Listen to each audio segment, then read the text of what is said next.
Spider-Man, Darth Vader, Barbie. These are all characters played by actors we know and love.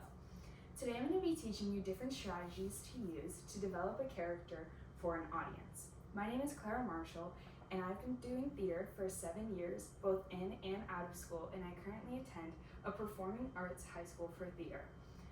Developing a character in theater includes research, vocal delivery, and physical delivery. The first part of creating a character is research. This starts with reading the play or musical. This can give you the situation, the setting, and your character's role in the plot. These are all important things to know because they change what your vocal and physical delivery are going to look and sound like. It's also important to consider the historical context, such as manners, societal issues, and the type of clothing worn. According to 5 Ways to Research a Character by Rachel Ferrari, quote, think about the influence and impact music, movies, books, magazines, etc. have on our culture. They're part of a cultural personality and a shared understanding, end quote. Manners is important because think, for example, the Victorian era versus today, manners are going to be very different, and what is socially acceptable and social norms are going to be very different than what they are today, and that affects what your character is allowed to do in a scene. This clothing can also affect this because, for example, in the Victorian era, women wore corsets and big skirts, so it limits the range of movement that a character would have, and therefore limits what you're able to do in your physical delivery. It's also important to analyze the genre of play. For example, if it is a farce, it's going to be over the top and exaggerated, and it's important that your physical and vocal delivery match that style.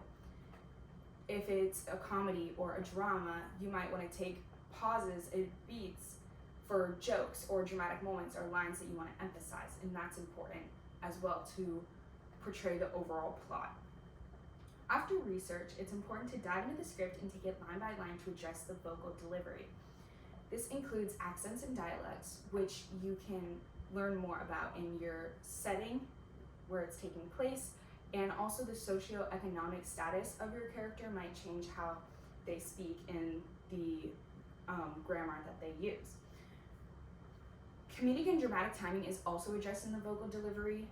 These are going to be all your pauses for jokes and all your pauses for a dramatic line. And it's also important to note that this is the time to analyze the emotion behind the words.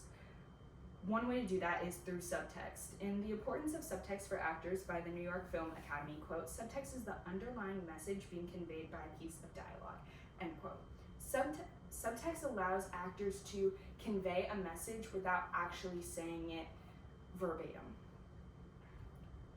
This can mean that the overall plot line of a story still pushes forward and problems arise, but you don't have to explicitly say it, which is significantly more interesting than if a character just said what they meant constantly. Along with vocal delivery, you can also play the opposite. This is when you play the opposite of what you would think would be the natural thing to do in a moment. For example, if your character is super angry, instead of yelling and screaming the whole time, which can become uninteresting after about 20 seconds of 2 characters just screaming at each other, a character may choose to get quiet and soft in a moment, and that can add impact to the words being said and really emphasize a certain line.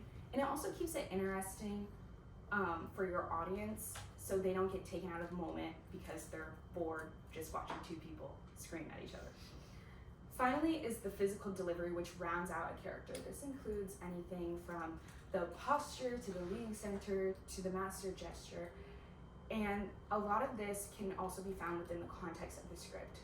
For example, posture may change based off gender, social class, economic status. All those things relate back to how your character would stand and hold themselves.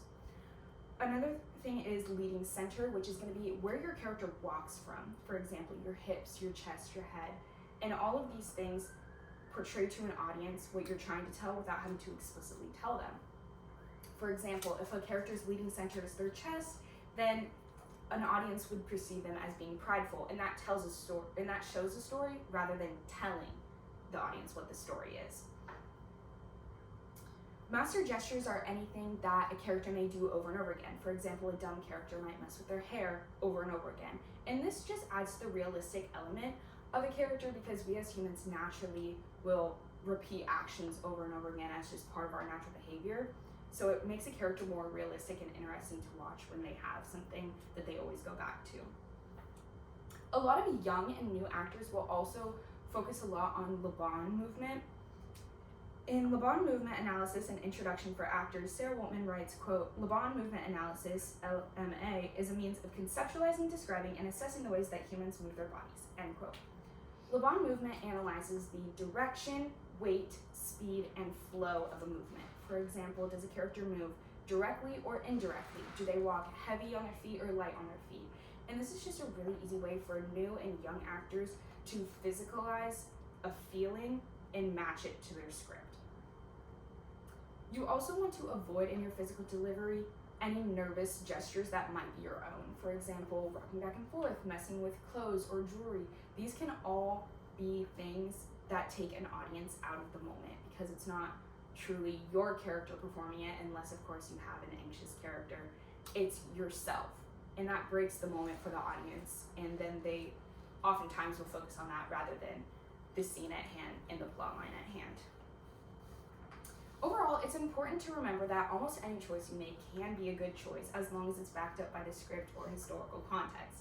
By researching and analyzing physical and vocal delivery, you can create believable characters for an audience. And remember, acting is not just standing on a stage reading lines, it is the collection of history and human behavior performed for your entertainment.